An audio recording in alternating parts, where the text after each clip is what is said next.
Hello guys, welcome to civils मेस्को। I hope you all are doing well. तो start करते हैं आज का current affair analysis that is for 1 June 2021।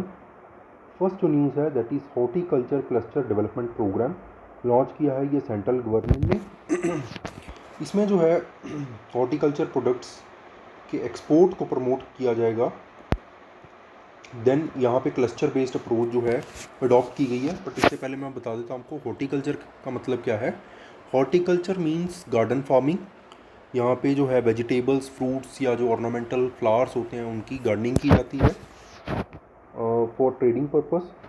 Then cluster based approach है। Cluster based का मतलब है कि सेम जो चीज़ें होती हैं जब उनका ग्रुप एक बन जाता है उसको बोल देते हैं क्लस्टर। तो यहाँ पे क्लस्टर बेस्ड क्लस्टर फॉर्मेशन होगी। मान लो कि एक कोई एरिया है, वहाँ पे एक पर्टिकुलर काइंड ऑफ जो चीज़ है वो ग्रो हो रही है। लेट अस से ट्यूलिप फ्लावर्स हैं। जो ट्यूलिप फ्लावर्स हैं, अब वो फ्लावर्स की जो ट्रेडिंग पर्पस के लिए उस एरिया में क्लस्टर्स बना दिए गए हैं। अब वहाँ से एक साथ जो है फ्लावर्स को जो है सेल किया जा रहा है। तो ऐसी जब अप्रोच होती है तो उसको क्लस्टर बोल देते हैं। देन यहाँ पे जैसे क्लस्टर बने हैं, शोपियान डिस्ट्रिक्ट है जम्मू एंड कश्मीर में। एप्पल क्रॉप यहाँ पे की जो है एप्पल क्रॉप का क्लस्टर बनाया जाएगा। देन किन्नौर हिमाचल प्रदेश में भी apple, Lucknow Uttar Pradesh mango, Kutch Gujarat mango, Anantapur that is in Andhra Pradesh, यहाँ पे भी मैंगो क्रॉप होगी। Then Theni Tamil Nadu banana, Nashik Maharashtra grapes, Sepahijala Tripura pineapple, Solapur Maharashtra pomegranate that is अनार जिसको बोलते हैं, चित्रदुर्ग कर्नाटका में भी अनार है, West Jaintia Hills Meghalaya turmeric means हल्दी, महबूबनगर तेलंगाना मैंगो। अब जो इस प्रोजेक्ट से एक्सपीरियंस मिलेगा तो उसके बेसिस पे इन क्लस्टर्स को और ज़्यादा बढ़ाया जाएगा। 53 करना है जो टारगेट है in the next 5 to 7 years. ये जो है बेनिफिट करेगा अराउंड 10 लाख फार्मर्स और जितने भी इससे रिलेटेड स्टेक होल्डर्स होंगे उनको भी। और इसमें जो है एक्सपोर्ट्स को मेनली इम्प्रूव किया जाएगा बाय अप्रॉक्सीमेटली 20% कि 20% तक जो है जो टारगेटेड क्रॉप्स हैं उनका एक्सपोर्ट बढ़ाया जाएगा। और क्लस्टर स्पेसिफिक ब्रांड, जैसे मैंने आपको बताया कि एक पर्टिकुलर एरिया होता है जो उस पर्टिकुलर थिंग के लिए या पर्टिकुलर जो क्रॉप है उसको प्रोड्यूस करता है। तो उस क्लस्टर को यहाँ पे ब्रांडिंग की जाएगी उसकी, ताकि वो एक उसकी कम्पिटिटिवनेस बढ़ाई जा सके। जैसे जोग्राफिकल इंडिकेशन प्रोडक्ट्स होते हैं कि जोग्राफिकल उस पर्टिकुलर जो एरिया होता है वहीं पे अवेलेबल होता है वो, तो उसको टैग दे दिया जाता है ताकि इंटरनेशनल मार्केट में उसकी एक अलग पहचान हो और एक अलग जो है उसकी कॉम्पिटिटिवनेस बढ़ाई जा सके। देन इसको इम्प्लीमेंट करेगा national horticulture board through cluster development agencies. जो एजेंसीज हैं इनको सेट किया जाएगा on the recommendation of respective state और यूटी गवर्नमेंट्स। यहाँ पे हम थोड़ा डिस्कस कर लेते हैं नेशनल हॉर्टिकल्चर बोर्ड जो है। अब ये बोर्ड जो है इसको सेटअप किया गया था on the recommendation of a committee chaired by M S Swaminathan, जिनको फादर ऑफ ग्रीन रेवोल्यूशन भी बोला जाता है। देन इसको इस्टेब्लिश किया गया था इन द ईयर 1984। तो याद रखना 1984 में इस्टेब्लिश किया गया था। नेशनल हॉर्टिकल्चर बोर्ड को रिकमेंडेशन दी थी एम एस स्वामीनाथन ने। और एम एस स्वामीनाथन जो है father of green revolution in India. Then इसका मेन जो है ऑब्जेक्टिव क्या है इस बोर्ड का, कि जो हाईटेक कमर्शियल हॉर्टिकल्चर है उसको डेवलप करना। देन मॉडर्न पोस्ट हार्वेस्ट जो मैनेजमेंट इंफ्रास्ट्रक्चर है, कि खेती के बाद का जो इंफ्रास्ट्रक्चर, पोस्ट हार्वेस्ट जो इंफ्रास्ट्रक्चर है उसको डेवलप करना। इंटीग्रेटेड एनर्जी एफिशिएंट जो है कोल्ड चेन इंफ्रास्ट्रक्चर वो डेवलप करना। देन जो न्यू टेक्नोलॉजीज़ हैं, टूल्स हैं, उनको पॉपुलराइज करना। ये सारे क्या है नेशनल जो हॉर्टिकल्चर बोर्ड है इनके एम्स एंड ऑब्जेक्टिव हैं। अब सिग्निफिकेंस क्या होगा, इससे क्या जो है हेल्प मिल सकती है। ये प्रोग्राम जो है ये लिवरेज करेगा, इंक्रीज़ करेगा क्या, जोग्राफिकल स्पेशलाइजेशन। जैसे मैंने आपके साथ पहले डिस्कस किया मार्केट लेड डेवलपमेंट होगी इससे, हॉर्टिकल्चर जो क्लस्टर्स हैं ये एड्रेस करेगा जो मेजर इश्यूज हैं related to horticulture sector, including pre production, production, post harvest management, then logistic that is transportation, marketing और ब्रांडिंग। इससे रिलेटेड जितनी भी प्रॉब्लम्स होंगी इनको एड्रेस किया जाएगा। और इससे सिर्फ ये नहीं है कि इकोनॉमीज़ जो है या इसके जो प्रोडक्शन है या सेल है उसको बढ़ाया जाएगा, बट इससे क्लस्टर स्पेसिफिक ब्रांडिंग भी होगी उस प्रोडक्ट की, जो कि national and global value chains में हायर जो है रिम्यूनरेशन दैट इज़ ज़्यादा से ज़्यादा जो है इनकम फार्मर की आ पाएगी। नेक्स्ट देखते हैं इकोवास। अब ये जो न्यूज़ है हमने थोड़े दिन पहले भी डिस्कस की थी। इकोवास जो है ये it stands for economic community of western African states. और इसने क्या किया है, इसने सस्पेंड कर दिया है जो मालियन आर्मी थी, उसने अभी रिसेंटली कूप जो कर दिया था। अब कूप जो है मैंने आपके साथ पहले भी डिस्कस किया था, इसमें 2-3 कारण है कूप होने के। एक तो जो यहाँ पे लेजिस्लेटिव इलेक्शंस करवाए गए थे उनको डिस्प्यूटेड बताया गया था। देन यहाँ पे जो जो इकोनॉमिक क्राइसिस आया कोविड-19 पेंडेमिक की वजह से, जिसमें जो मिलिट्री ट्रूप्स थी उनकी पेमेंट काफ़ी रुक गई थी, वो एक इशू था। देन सिक्योरिटी क्राइसिस था, क्योंकि जो टेररिज्म है या जिहादिस्ट एक्टिविटीज़ हैं उनको रोकने में सिविलियन गवर्नमेंट फेल हो गई थी। तो ये कुछ रीज़न साइड किए गए थे कि जो माली में मिलिट्री ने कूप कर दिया है। देन इकोवास के बारे में पढ़ लेते हैं। और माली आपको याद रखना है कि ये अफ्रीकन कंट्री है, लैंडलॉक्ड कंट्री है, ये भी याद रखना है। और प्रीवियस लेक्चर्स में हमने इसको डिस्कस किया था लॉन्ग विद द मैप। इकोवास जो है it stands for economic community of West African states. Establish किया गया था इसको 1975 वाया ट्रीटी ऑफ लेगोस, ये आपने याद रखना है, treaty of Lagos. Then 15 member regional group है ये। इसका मेन जो काम है वो है इकोनॉमिक इंटीग्रेशन को प्रमोट करना। देन मेंबर स्टेट्स हैं Benin, Burkina Faso, Cape Verde, Cote d'Ivoire, Gambia, Ghana, Guinea Bissau, Liberia, Mali, Nigeria, Sierra Leone, Senegal and Togo. इकोवास जो है it was setup to foster the ideal of collective self sufficiency, की self sufficiency आत्मनिर्भरता जो है यहाँ पे member states की बढ़ानी थी, इसलिए इसको सेटअप किया गया था। और एज अ ट्रेडिंग यूनियन इकोवास जो है it aims to create a single large trading bloc, जैसे इकोनॉमिक यूनियन है, यूरोपियन यूनियन है जैसे, उसके बेसिस पे मतलब उसके जैसा जो है यहाँ पे इकोनॉमिक कोऑपरेशन जो है उसको इन्हेंस करना था, इसलिए इसको इस्टेब्लिश किया गया। देन ये पीस कीपिंग फोर्स भी है इस रीजन में एक तरह की। नेक्स्ट जो न्यूज़ है ये साइंस एंड टेक की काफ़ी इंपॉर्टेंट न्यूज़ है, प्रीलिम्स में या मेंस में भी इसका क्वेश्चन आ सकता है आपको। IIT रोपड़ जो है, इंडियन इंस्टीट्यूट ऑफ टेक्नोलॉजी रोपड़, इन्होंने डेवलप किया है एम्बीटैग। अब एम्बीटैग क्या है?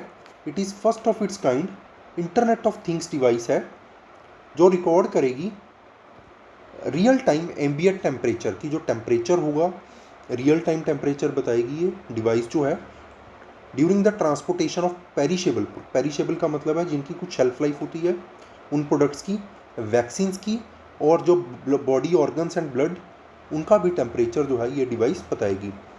ये रिकॉर्डेड जो टेम्परेचर होगा उससे हम पता कर सकते हैं कि क्या वो चीज़ जो है वो यूजेबल है, क्योंकि आपको पता है कि टेम्परेचर वेरिएशन के वजह से जो है चीज़ें ख़राब हो जाती हैं। और ये जो इन्फॉर्मेशन है ये काफ़ी इंपॉर्टेंट है वैक्सीन्स के लिए, क्योंकि वैक्सीन के लिए हमें जो है उनको एम्बिएंट टेम्परेचर में स्टोर करना पड़ता है। Then organs and blood transportation के लिए भी।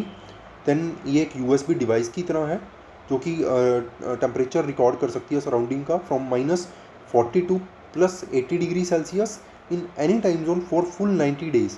90 डेज़ तक ये जो डिवाइस है ये चल सकती है ऑन अ सिंगल चार्ज। इसके कंपैरेटिवली जो बाकी डिवाइसेस हैं उनकी जो चार्जिंग है जो 30 to 60 डेज़ तक ही चल सकती है, मतलब कि 30 to 60 डेज़ तक ही वो रिकॉर्ड कर सकती हैं।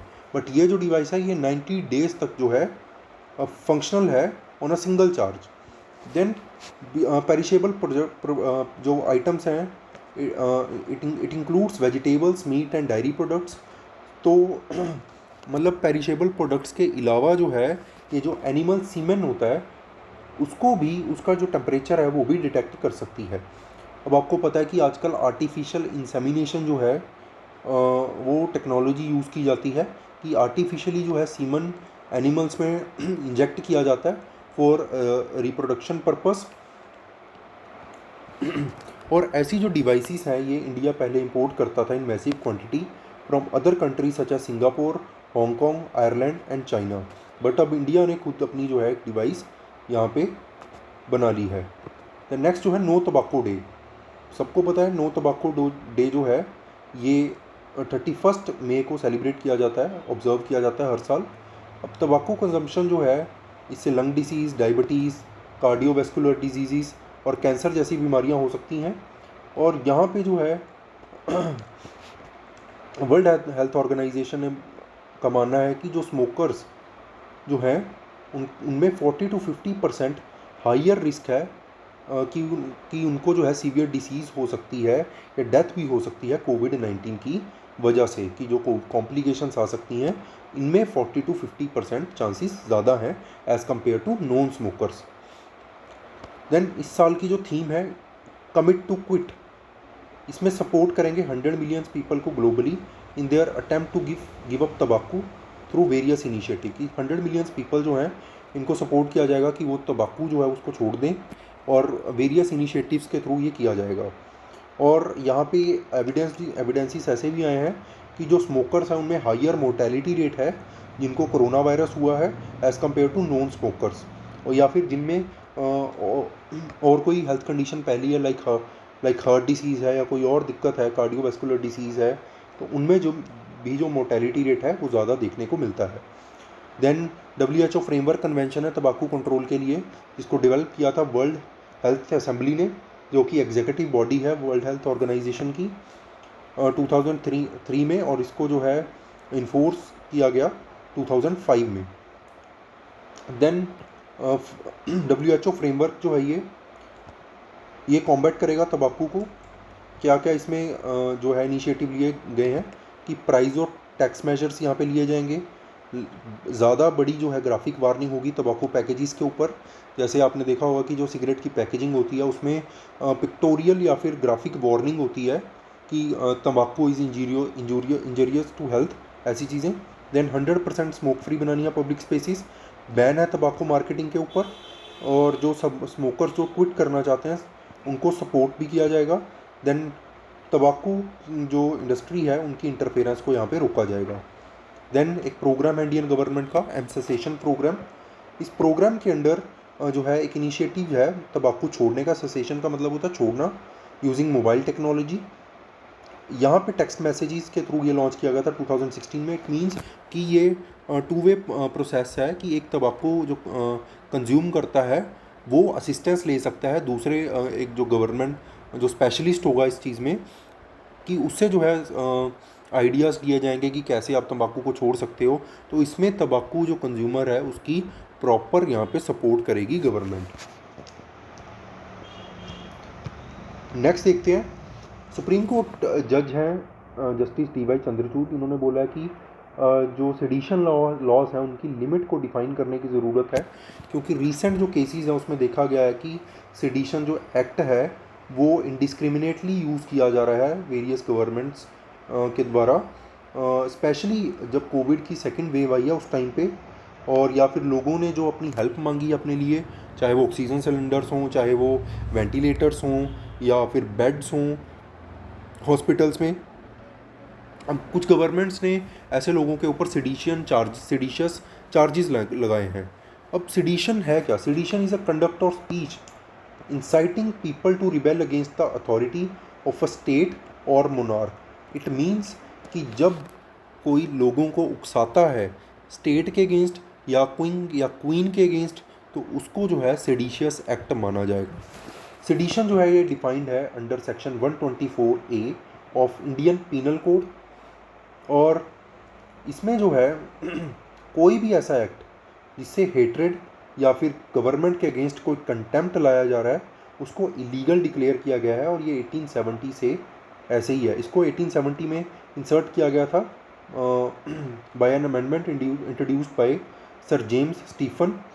देन ये नॉन अवेलेबल ऑफेंस है। पनिशमेंट है सेक्शन 124 के अंडर। मतलब आपको पूछ सकते हैं कि सेक्शन 124A जो है ये किससे रिलेटेड है, ये सेडिशन से रिलेटेड है। देन 3 साल की पनिशमेंट मिल सकती है अलॉन्ग विद द फाइन, और जिस पर्सन के अगेंस्ट ये चार्जेस लगे हैं वो गवर्नमेंट जॉब के लिए अप्लाई नहीं कर पाएगा। देन नेक्स्ट जो टॉपिक है यहाँ पे ना आप एक और चीज़ आप होमवर्क में कर सकते हो। आपको पढ़ना है कि मॉडर्न हिस्ट्री में फेमस सेडिशन चार्जेस जो के केसेस कौन कौन से रहे हैं। ऐसे क्वेश्चन यूपीएससी पूछ लेती है। देन नेक्स्ट है fiscal deficit. India gross domestic product जो है, इंडिया जीडीपी जो है, ये श्रिंक हुई है अराउंड 7.3% 2020-2021 में, और ये शार्पेस्ट ड्रॉप है अभी तक का हिस्ट्री में। With the pandemic dealing a body blow to most sector of economy that was already debilitated according to the data released by, और ये किसका डेटा है, नेशनल स्टैटिस्टिकल ऑफिस का। मतलब जो सेक्टर्स जो थे उनको डिफरेंट सेक्टर्स जो हैं, चाहे मैन्युफैक्चरिंग हो, चाहे ऑटोमोबाइल हो या कोई और इंडस्ट्री है, उनको काफ़ी यहाँ पे एक झटका मिला है।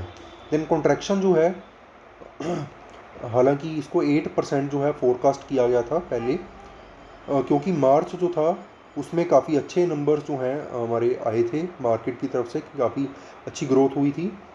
बट उसके बाद आपको पता है कि कोविड की जो सेकेंड वेव थी उसमें काफ़ी इंक्रीज़ हुआ, जिसकी वजह से कोविड मतलब काफ़ी फैल गई थी, जिसकी वजह से जो मैन्युफैक्चरिंग या कंस्ट्रक्शन एक्टिविटीज़ जो हैं उनको फिर से रोकना पड़ गया था। फिस्कल डेफिसिट होता क्या, इसको पढ़ लेते हैं। ये डिफरेंस है बिटवीन टोटल रेवेन्यू, मतलब सरकार की जितनी इनकम है और सरकार का जितना खर्चा है। जब इनको हम इनकम में से एक्सपेंडिचर माइनस कर देंगे तो वो क्या आ जाएगा आपका, फिस्कल डेफिसिट। इससे पता लगता है कि गवर्नमेंट को कितना बोरो करने की ज़रूरत है, कि अगर गवर्नमेंट की जो स्पेंडिंग है वो इनकम से ज़्यादा है तो वो हो गया फिस्कल डेफिसिट। अब इससे गवर्नमेंट एस्टिमेट लगा सकती है कि उनको अपनी नीड्स को पूरा करने के लिए कितना पैसा मार्केट से लेने की ज़रूरत है। देन ये कैलकुलेट किया जाता है as a percentage of GDP, और simply as the total money spend in excess of income, या जीडीपी के हिसाब से इसको कैलकुलेट कर सकते हैं, या फिर कितना पैसा जो है सरकार का स्पेंड हुआ है उनकी इनकम से ज़्यादा। Then as per the physical responsibility and budget management act, that is FRBM act 2003, it provides that the center should take appropriate measures to limit the fiscal deficit up to 3% of the GDP by 31st March 2021। ये FRBM act के under दिया गया है कि government जो है, central government जो है, वो अपना फिस्कल डेफिसिट जो है ये 3% से नीचे रखे, कि 3% से ज़्यादा मत होने दे।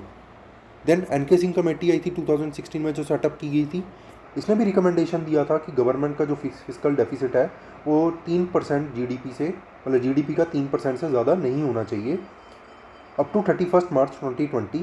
देन उसके बाद जो है मतलब 31 मार्च 2020 तक जो है 3% से ज़्यादा नहीं होना चाहिए, और 2020-21 तक इसको और नीचे लेकर आना, दैट इज़ 2.8%, एंड 2023 तक इसको जो है 2.5% तक लेकर आना है। So that's it for today. आपका कोई भी डाउट आप हमें कमेंट्स सेक्शन में कमेंट करके बता सकते हैं।